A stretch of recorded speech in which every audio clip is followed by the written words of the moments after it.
What is going on, my fellow nerds? Operator Otter here, and it's time to buckle up, buckaroos, because we are going to be doing some deep diving into some mathematics to talk about what I believe will be the absolute strongest build for Necromancers in the pits for Season 4. Now, the reason why we have to deep dive mathematically for this is, one, when I just say this build, most people are going to be like, you're out of your mind, there's no way. And so I had to actually go into the mathematics and show why this build is as cracked as it is. And when I presented this build to a couple of YouTube content creators and super elite necro theory crafters, they all kind of come in, we collaborated, and we actually made some improvements on it and what we could do with it. And yeah, the build's a bit busted. It's actually kind of out of control how strong this build is. So I really want to get into talking about that. But before I do, I know that I promised you guys an Ebon Piercer build and an X-Fall Shadow Crypt build for today that I was going to be releasing. And here's the honesty, guys. I've gotten like 3 to 4 hours of sleep a night for the last 10 days trying to get all this YouTube content out while working a full-time job. And it's kind of wearing on me, and I want to get some good sleep before the season starts and I have that 5 days off. So I decided to just choose one of the 3 to talk about today rather than just put myself into a state of exhaustion. So those builds will be in the description below. So if you want to play Ebon Piercer or you want to play X-Fall Shadow Crypt, those builds will be in the description below, and they are both S tier builds. They are both very, very, very strong builds. And if you want to take a look into what I'm theory crafting for those, you can see those in the description below and talk about those. But I want to talk about what I believe will be the absolute strongest build, and that is the infamous Blighted Corpse Explosion Shadow Dot build. Yeah. I know it sounds a little whack because Blighted Corpse Explosion doesn't really do all that much damage, but trust me when I start going into detail about what's going on here, opinions may change a little bit. So let's talk about what's going on here. Shadow builds, I believe, are going to absolutely dominate the meta. And the reason being is because of one node being this one, the Wither node. So Wither was never really all that relevant in previous seasons, even though it is a quadratic multiplier. And I want to talk about why that is. So Wither basically, in a sense, is crit for your dots, right? Your dots have a chance to crit, and when they crit, they get this damage. Here's the thing. The crit hit chance and the crit hit damage are both modified by intelligence. So by stacking intelligence, not only are you getting the separate global multiplier of intelligence modifying your damage, but you're also increasing your critical hit chance and your critical strike damage of the dots by just stacking one stat, which means you create a polynomial quadratic multiplier. So what does that actually look like? This is what it looks like. Now, I know that the curve doesn't really look all that aggressive, but as we started putting into the build, hey, let's take out some intelligence here and put this stat here instead, what we found very quickly is that intelligence was just so busted of a stat. And let me give you just an idea of how busted intelligence was.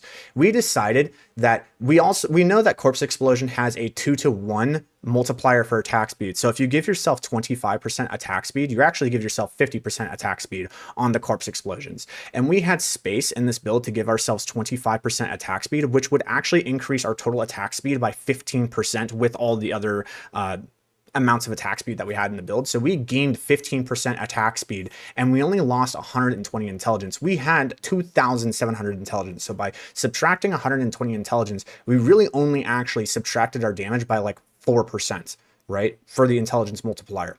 But what happened is even with 15% more attack speed, we actually nerfed our damage by 6%.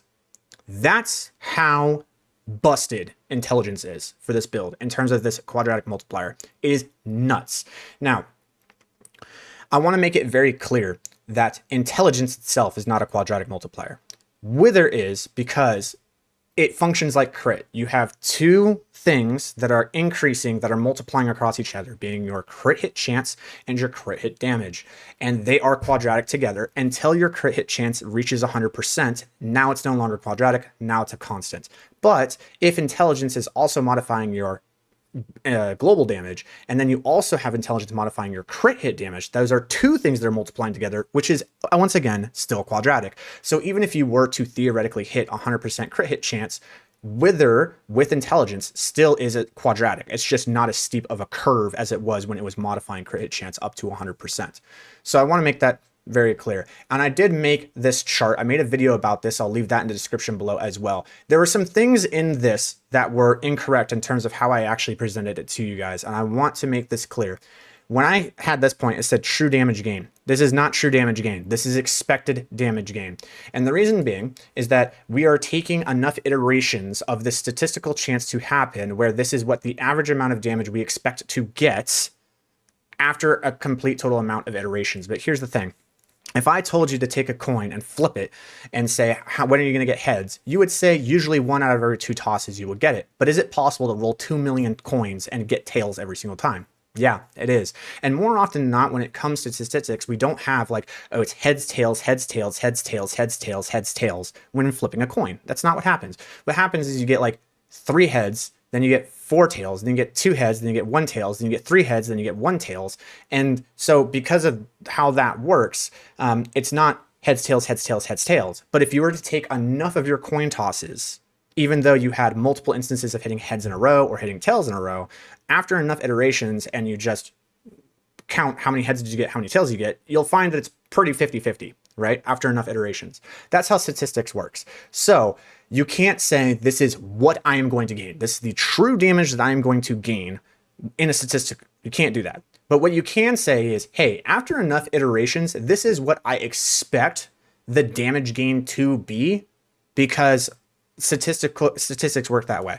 And if you say, no, you can't ever say that, because if it's possible to roll a coin toss 2 million times in tails, then the entire argument of, oh, you're going to get it once every 2 tosses is null and void, and you can't actually like make an average damage gain saying like that. And if that was true, then insurance companies and casinos would be bankrupt. There's obviously a value to statistics, right?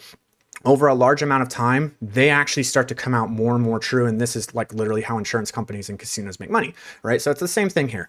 I just want to make that very clear to all of the very mathy boys out there that this is kind of what's going on with Wither, because it is a statistical chance to hit. And we also have another statistic chance that we have with this, which is not just Wither, but also Hewed Flesh with us casting Corpse Explosion and how many corpses we're going to be consuming per Corpse Explosion cast when our Corpse Explosion rate is so fast.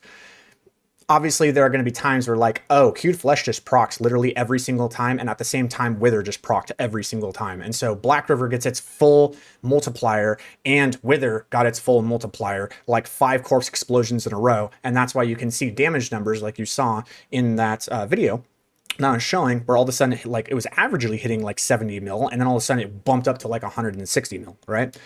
That's what can happen, okay? So I want that to be very clear before I go more into detail about this, because it needs to be understood what's happening with this build, but we can still make an average expected damage gain argument over a large enough amount of iterations.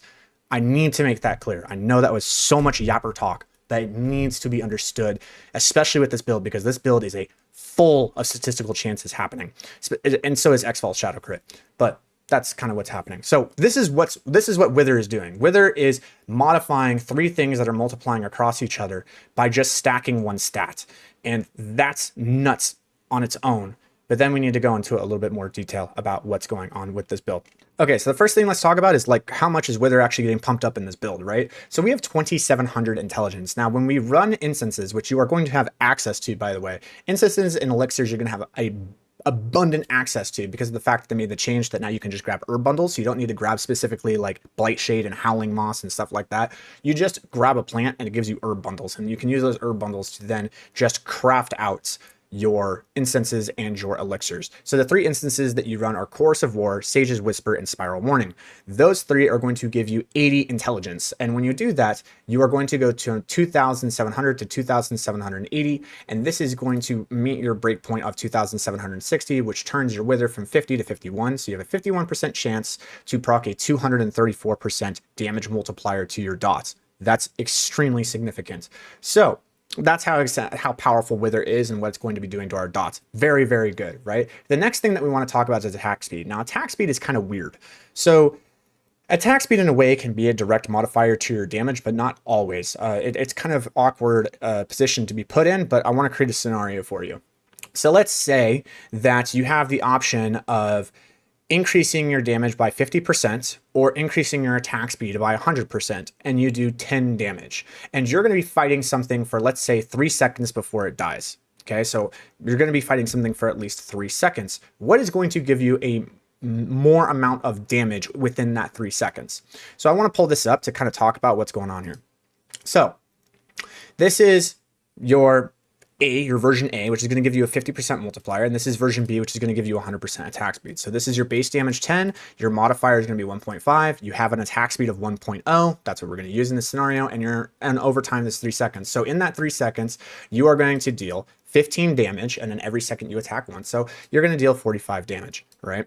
Now, on second 3, this will actually be your 4th attack because 0 is your first attack, and then at 3, that'll be your 4th attack. But we're just trying to simplify this just to get the concept across.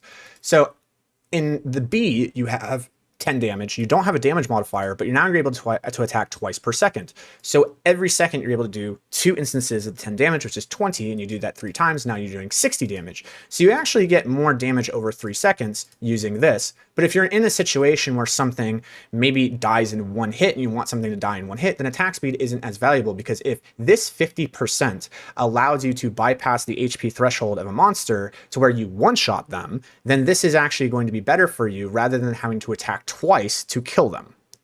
Right? Now, this is more advanced theory crafting in terms of how we like make builds, but for the pit, we know that the pit 150, which was told by us by Joe, is the equivalent of Abattoir of Zir tier 25. I don't know if you guys have looked at tier 25 Abattoir Zir, but it's absolutely messed up. And you should go check Rob's channel and watch that. I'll put that in the description below about the tier 25 Abattoir Zir. Like, you need billions upon billions of damage to kill things. So we're going to be in combat with things for quite a while. So now attack speed has a lot more of a power stat into it. All right, so with Corpse Explosion, it has a modifier of 2.0 to your attack speed. So whatever attack speed you have, it then takes that and multiplies it by 2, and that is how fast you can actually cast Corpse Explosion.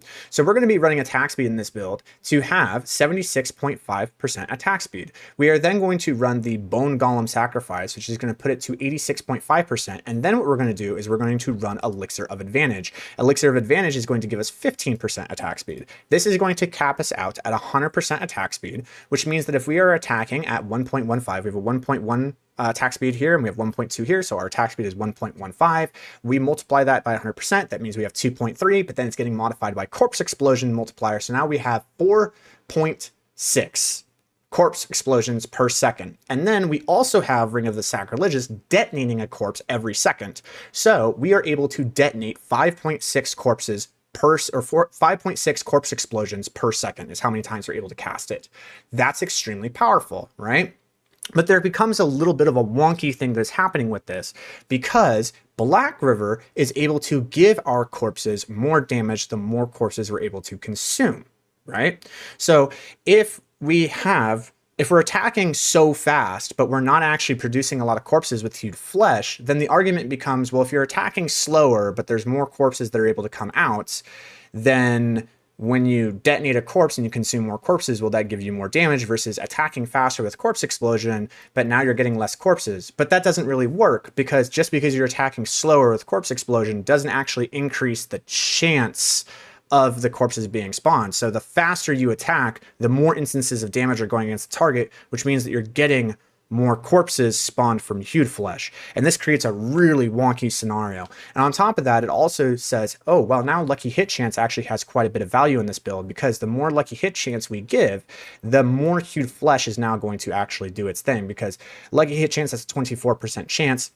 Corpse Explosion has a 25% chance, but in this build, we have multiple variations. We can actually like bump or decrease the amount of lucky hit chance that we have, and then that's going to have a statistical chance per dot tick that we have in terms of the instances of damage to spawn a corpse. And then based on how fast we're attacking, how many corpses are we actually going to consume per Corpse Explosion cast, and what is that going to modify our Corpse Explosion damage by with Black River? Do you see how convoluted this can get with statistics? Real crazy. But guess what?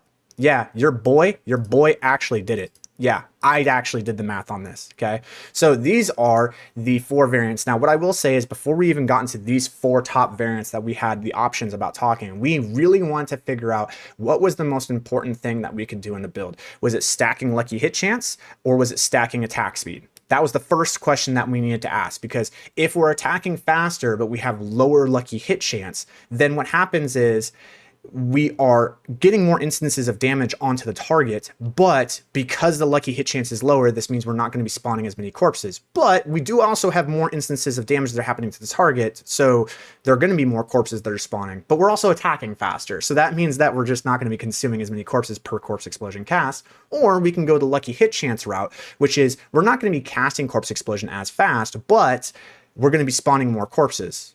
But we're not going to be spawning more corpses because we're attacking slower. Yeah, it creates a weird conundrum. I did the math on that one. Attack speed wins, okay? Attack speed is the winner on that one. Okay, so let's actually figure out what all these boxes mean. And the TLDR is we are trying to figure out this coefficient right here, which is the Black River multiplier to corpse explosion damage. Because Black River states that for every corpse that you consume, you're going to get more damage up to a maximum of 130% multiplicative damage to your corpse explosion.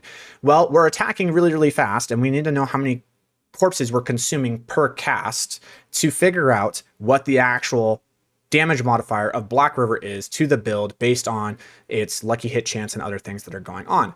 Okay, so let's actually talk about lucky hit chance first. So lucky hit chance in this version of the build that we're running, which is no Shaco and no Howl from Below, our lucky hit chance is going to be 33.4%. Okay, cool. So what we do is we take the base chance, which is 25%. And then what we're going to do is we're going to add 0.25 multiplied by the lucky hit chance bonus that we have, which is 0.334. And then we're going to add 0.15, which is 15% because of the elixir of advantage. And this should give us, oh, look at that, 0.371. So that's exactly how we calculate the lucky hit chance of corpse explosion when we have that within the D4 planner.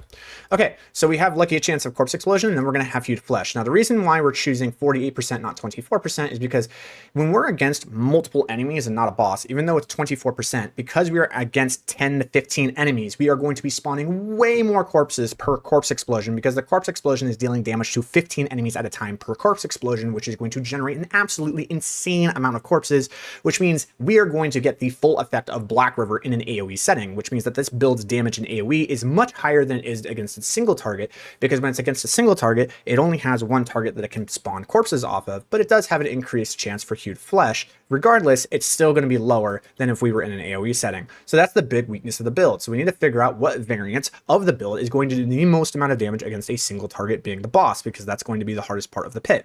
Okay, so when we take the lucky hit chance of corpse explosion, we multiply it by hewed flesh, we have a 17.8% chance that we are going to proc a corpse. That's a corpse is going to spawn, 17.8%. This means that after an average of 5.6 instances of the corpse explosion dots, so after 5.6 corpse explosion dots go off, that is when you are going to proc a corpse. Now, this is an average. This is not a true, okay? Does not mean that every 5.6 instances of damage, you're going to proc a corpse. That doesn't even make sense. You can't do 5.6. You can either do 5 or you can do 6, right? What I'm saying here is that over thousands of iterations of corpse explosion dots dealing damage to a target, every 5.6 dots is when we are average going to get a corpse to proc.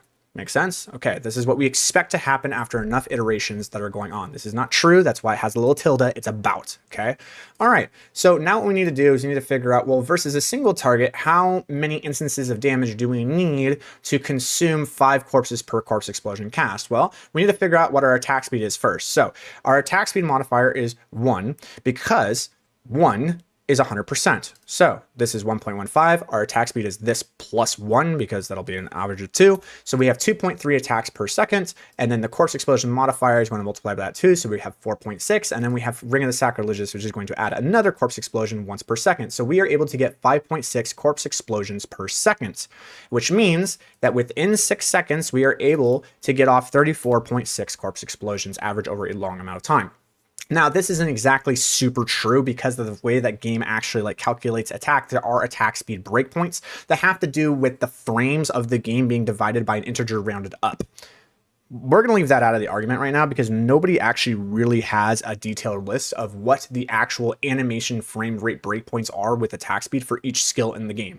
And so because of that, we're going to kind of leave that out, but it's a lot less important now than it used to be in the past, because in the past, games used to operate off of 30 frames per second, which means that attack speed had a lot of breakpoints because 30 frames is a lower amount that can be divisible by. Now the game is running off of 60 frames per second on the servers, so attack speed has a lot more, there's many more breakpoints than there were, and you don't have a lot of wasted attack speed because of that.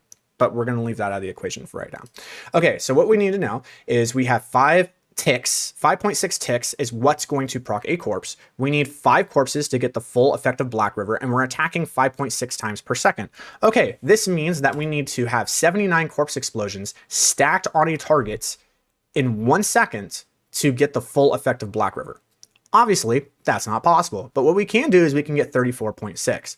So if we take 34.6 and we multiply it by 2, this is how many instances per second of the corpse explosion dot we are going to have, because corpse explosion deals ticks twice per second. So we get 69.2 instances of damage per second. And because of this, multiplied by the chance to actually spawn a corpse, that means that we can spawn about 12.3 corpses per second. We are casting corpse explosion 5.6 times per second. That means that we're able to consume about 2.2 corpses per cast, which is going to give us a 57.21% multiplier to our damage based off of Black River. That's how this all comes together. And we have multiple variants of the build that we use that have different lucky hit chance amounts to give us this multiplier. And as you can see, the no Shaco Howl from Below combo. So we don't run Shaco and we run Howl from Below with Iron Golem Elixir Advantage. This has the highest amount of lucky hit chance. Everything has the same attack speed. We all have 5.6 attack speed, but the one that has the highest lucky hit chance has the highest modifier from Black River, because lucky hit chance is proccing huge flesh to spawn more corpses. You can kind of see where this is going. This is why it's the highest damage modifier. But just because this is the highest damage modifier doesn't necessarily mean it's going to be the most amount of damage, because we have other things to talk about when we come to calculating our damage. So now let's talk about that. Okay, so now what we need to do is that we need to compare the different damage values of each variant of the build to itself to actually figure out what's going to be the best one that we can do. Now, the thing about each of these variants is it's not just the Black River multiplier that's different. We also have different amounts of intelligence. If we have different amount of intelligence, we have a different wither chance to proc, a different wither damage coefficient, a different amount of base damage with the corpse explosion, and we have obviously a different Black River, and then we have Howl from Below being different. So the reason that the attack speed is the same is that when we were originally doing this attack speed, there were attack speed differences, but we figured out how to get 5.6 attack speed into every single variant of the build, which is very important. All right. When you are calculating the difference of damage between multiple variants of a build, you do not need to calculate every single multiplicative bucket in the build. You just need to calculate the ones that are different. So the ones that are same, you can leave out of the equation, and I'm going to prove it. So let's say that we have version A and version B of a build, and all of these multipliers are the exact same, but these ones are the ones that are different. So if I take this is multiplying all of the multipliers across each other, and this one is taking all of the multipliers and multiplying across each other. And if I take this version and divide it by this version, version B does twice as much. Okay, cool. If I take this one, which is just the ones that are different, counting out all of these, and this one, which is just the ones that are different, and I do the same thing, which is I take version B and divide it by version A, oh, look at that, it's 2. So when you're ever calculating things that are different versions, if you're ever doing theory crafting in the future, you do not need to calculate every single one. You don't need to do that. All right. Okay. Moving on. Good TED talk. All right. So when we are actually calculating difference, these are the things that can be different. And we need to talk about like how we actually get these stats. So let's go to the very first version, which is the one that does not run Shaco and the one that does not run Howl from Below. And as you can see here, we have 2,702 intelligence. What we are going to do is we are going to pull up our little nifty calculator here. And we're going to say 2702, but then we're also going to add 80 because of the instances being Sage's Whisper, Chorus of War, and Spiral Warning. All right, so now we're at 2782. We're going to put that as the first one. 2782, if we convert that into a coefficient multiplier for the intelligence global multiplier, that's going to be 3.782. That's what we should have in our number. Look at that, 3.782. Fantastic. Okay, the next thing that we need to do is we need to figure out our wither modifiers. We need to divide it by 60 because every 60 intelligence we get a breakpoint. We have 46.36666. We just look at this number. We do not care about this number or rounding up because it's breakpoint. So we're just looking at this number. 46. Okay, cool. So if we take 46 and we plus that by 5, because we know that the base is 5, it should be 51. Cool. We got 0.51. The next one that we need to do is the wither damage modifier. So if we have 46 and we multiply it by 4, because that's how much it's giving per breakpoint, and then we add 50 because that's the base amount that has, it should be 234%, which is a 3.34 coefficient multiplier. Fantastic. Then we need to look at the corpse explosion damage. So if we go here and we go to our skill tree and we look up at corpse explosion, we have 363% weapons damage. We do not plus 1 in this because it's not bonus weapons damage, it is just weapons damage. So because of that, it's just 3.63. Okay, good to go. Next one that we need to talk about is going to be attack speed. We have that 5.6. This should just be 0, right? It should, because all of these are the same. We just talked about that, but I'm too lazy to delete this and get this going right now, but it'll still be the same result because we did have different attacks per second when we were doing this originally. All right, and then we have the bonus, which is this one right here. This is no Shaco, no Howl from Below. This is the Black River Multiplier, and then Howl from Below Multiplier. We are not running that, so it's just 1. We can't put 0 here because everything times 0 is 0. So we just put 1 because that'll equal the same number. Fantastic. And this is the value that we get. Okay, so now let's do no Shaco, but we're also going to run Howl from Below. All right, so if we go down here and we do our offensive version, which is no Shaco, but Howl from Below, we run into an immediate problem, and that is, oh, our resistances aren't capped. Why are resistances not capped? Well, if you look at our intelligence, we are running 250 intelligence less. Intelligence gives you all res. So by running more intelligence, you get more all res, which means you don't need to run all res in your Paragon board, and you can allocate more points in your Paragon board to give you more intelligence. Yeah, more intelligence means you get more intelligence. It's a compounding factor. Pretty cool, right? Well, this also works in the reverse direction. Great. Now I don't have enough intelligence to cover my all stat, so I need to give up some intelligence in my Paragon board to give me all res. And the way that we're going to do that is we go down here. We're just going to take out these 4 darkness nodes. We're going to come down here. Done. Ta-da. All right, cool. So we have 7 resistances now, but now we have even less intelligence. So we were talking about that. Intelligence is very powerful to a build like this. So the more intelligence you take out of it, it really hurts. Okay. But that's just what we have to do to make sure that we have max resistances. Okay, cool. So now what we're going to do is we're going to do the exact same thing. So we take our little calculator, 2436, we add 80, we have 2516. So the multiplier should be 3.516. Perfect. All right, so now what we're going to do is we're going to divide this by 60. 41.933333. Man, we're really close, right? But it's still 41 because it's a breakpoint. So we can be 41.999. Doesn't matter. It's 41. Okay, so 41. All right, so we take 41. We plus 5. Should be 46. Cool, 0.46. Awesome. All right, so the next thing, 41 times 4. And then we take this. Sorry, not times. 41 times 4 plus 50. 214. Look at that. 3.14. Perfect. All right. Then we go to our corpse explosion damage. We are not running Shaco, so we don't get skill points in the corpse explosion. So it should be the same. Yep, 363%. So 3.63. Attacks per second, 1.6. And then we go here and we look at the Black River modifier, which is 67.55. So 1.6. We come here and we do 1.76. Yep, because 6755. We round up into terms of the significant digits, so 1.676 is what we get, and then we do have a Howl from Below modifier multiplying across, and we do that across, and we find that even though this build has like 250 less intelligence, it still actually does like 20% more damage. So this is really strong, and all we're going to do is we're going to compare each of these different ones. So I have gone through and I have tried out every single different modifier, and I've also have in notes everything in terms of the losses that we have and the Paragon changes that we make. And what we found is that the 2 best options that you have are either going to be the no Shaco Howl from Below or the no Shaco no Howl from Below. Now, what is the difference in terms of running Howl from Below and not running Howl from Below? And why do we want to run one or the other? Well, the reason that we may not want to run Howl from Below is because of this aspect right here, aspect of Ultimate Shadow. One of the things that we found in Abattoir Azir is that this aspect is absolutely insane for defensive potential, because what it does is that it actually triples the effectiveness of the barrier regeneration of your aspect of Shielding Storm, which is what we'll be running right here. So when your ultimate goes out and your Bone Storm's dealing damage, it still deals the base damage, and then it also applies a DoT effect, which gives you another 2 instances of damage per time it ticks. So you get triple the effectiveness of what the barrier generation is. And when you are poisoned, or when you're under fire, or when you're under something that's dealing like a lot of damage to you, but it's in small bursts, this thing all of a sudden is what keeps you alive. And we found that in Abattoir Azir, those are the things that were killing us a lot, was those things that melted us, the frozen orbs and the little lightning attacks and the poisons and the stuff like that. And we had the one-shot mechanics, but those little lightning attacks and stuff like that and the poisons were nullified by this, because our Bone Storm was dealing so much damage or it increased the effectiveness of Aspect of Shielding Storm so much so that it actually wasn't able to burn through our barrier generation. So that's why we ran it, and it was really, really good. What we don't know going into season 4 is just how much that's actually going to play a part in the pit. And if it plays a strong part in the pit, then obviously we need to run this here. But if it doesn't, if we don't need this to survive, if this is not a problem, it's just how much damage we're dealing that's the problem, not how much damage we're receiving, then we just run Howl from Below and swapped Aspect of the Damned from the gloves to the ring. There you go. And now we just deal way more damage. And those are the two variants that we have for Blighted Corpse Explosion.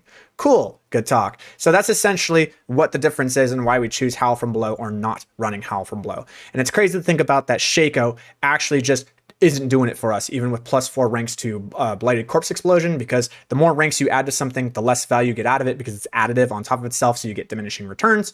And that's just, unfortunately, the way it works. So sometimes, just because you have more ranks of a skill doesn't necessarily mean that you're going to do more damage than a build that increases another stat that multiplies across it, like Intelligence. Just is the way it is. Okay, so now let's actually talk about what the build playstyle is, because it's really easy. Okay, so now that we have actually talked about the mathematics of the build for the last 30 minutes, and if you have survived to this point, good on you, because that's a bit number crunchy. But now what I want to do is actually talk about the playstyle of the build and what it's doing and why it's just a wee bit whack of why it's going to be so strong for the pits. Okay, so the way this build works is that it's Infamous from Abattoir of Zir, right? We basically walk into the dungeon, we cast our Blight, Hued Flesh goes off with all of our Corpse Explosions, the Ring of the Sacrilegious goes online, we have Bone Storm, we just have many ways to create corpses because of Blight. So we cast out Blight, it creates a Corpse Explosion. By creating a Corpse Explosion, we create more Corpse Explosions, it just ramps into infinity and we just go like crazy with it, right? And so what we're gonna do is we like run into a group, we cast Corpse Tendrils. Corpse Tendrils pulls everything in. It is now stunned. We are going to sit there and decrepify it, throw a Blight into it, and then we are just going to rip Corpse Explosions as fast as humanly possible with all of this attack speed on that group. And we're going to sit there and we're going to do that. Now, this build has a lot of CC effects. See, from Howl from Below, we have a lucky hit chance to stun, we have a lucky hit chance to fear, and then we also are going to be running Crippling Darkness in the build to add another like form of shadow damage for Blight, but it's also going to work in this build in a good way. And then we also have the Corpse Tendrils going out and the Corpse Tendrils from Ring of the Sacrilegious going out that are going to stun things. And when things get stunned for 5 seconds, then what happens is they become unstoppable for 4 seconds. And a lot of builds in the game right now, when you see, oh my god, they're unstoppable, they freak out because now I have no way to CC the target and they're just going to kill me, so I need to kill these things within the CC time, right? Not this build. Nope, nope, nope. When things become unstoppable, we smile. Because what we're going to do is we're going to run Exploiters, which is going to give us another 40% damage multiplier to things that are unstoppable. So we just rip the Corpse Explosions into this. We have all this lucky hit chance that's going off. They become unstoppable. And then what we do is we just enter Blood Mist. And now we sit around the enemies, and because we are running Aspect of Explosive Mist and Ring of the Sacrilegious Soul, we are still going to be detonating 2 corpses per second, and we are going to get full Corpse Explosion damage from Black River by doing that because of all the corpses that we spawned from all the ones that we just spammed out. And then they're unstoppable. We have all this bonus damage from Exploiters, and then as soon as we come out of Blood Mist, we can cast Corpse Tendrils, lock them down again, and repeat. That's the build. Like that's just how it works. It's just a bunch of stupid, right? That's literally the whole build is how that works. And it seems like a simple like play style, and it is. It's a very simple play style, and it's going to deal just absolutely stupid amounts of damage. And when we get to a boss, this kind of same thing happens. We literally walk up to the boss, we cast Blight, we cast Decrepify on it, and then we just rip Corpse Explosions into it. And all of these Corpse Explosions are going to reduce our cooldown with Decrepify, and we know that we're just going to have Bone Storm because we run Bone Storm duration here, which is going to increase it to 13.6 seconds. But like we're going to have so many lucky hit chance events happening with this build that's just going to reset Bone Storm immediately. It's just going to be so quick. And when we cast Blight, this is going to just like increase the damage that we're doing, and we just rip Corpse Explosions into it, and we just keep going on the boss, and we can, you know, cast our Blood Mist or whatever and just do our thing. And then what happens is the stagger bar is building on this boss really quickly because of all of the CC effects that we have in the build with all this stun and the slow and the crippling darkness and the Corpse Tendrils coming out that we're just going to be ripping into the boss as soon as we can, so that it applies that 3-second stun, which is a stagger bar amount. We're just going to keep ripping the Corpse Tendrils into the boss. It's going to stagger super fast, and as soon as it staggers, we just put a Blight into it. We sit there and we just rip Corpse Explosions into the boss, and we stack all those things with that math that we just proved. That's how the build plays. That's it. That's the build, and it's just going to absolutely shred.